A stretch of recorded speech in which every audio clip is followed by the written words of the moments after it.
Inna lillahi wa inna ilayhi raji'un. We just lost a very dear brother of ours, Kora Kanj. You know, I was with him 2 nights ago.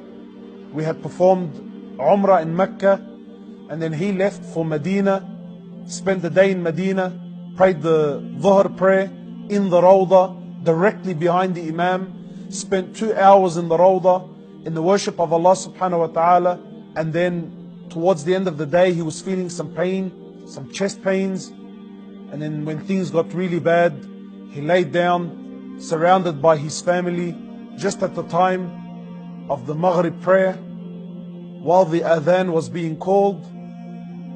He laid there, making shahada, and Allah subhanahu wa ta'ala ordered for his life to be taken in Medina, while the Maghrib adhan was being called, while making shahada, just after performing Umrah, just after spending 2 hours in the Rawdah, to be buried in the Baqi' with the guaranteed intercession of Muhammad sallallahu alayhi wasallam.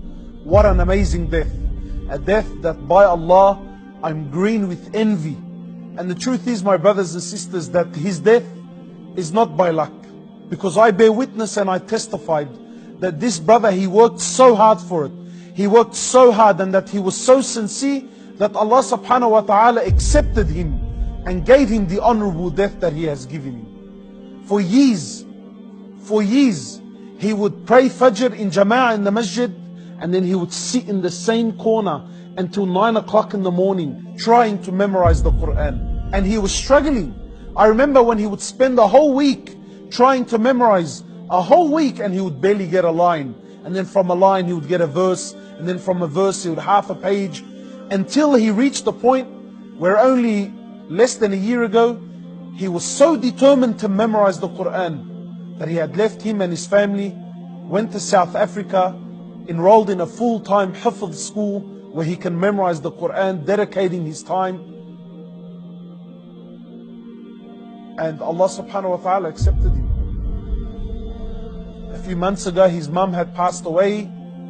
He came back. He was at the service of his mother while she was dying.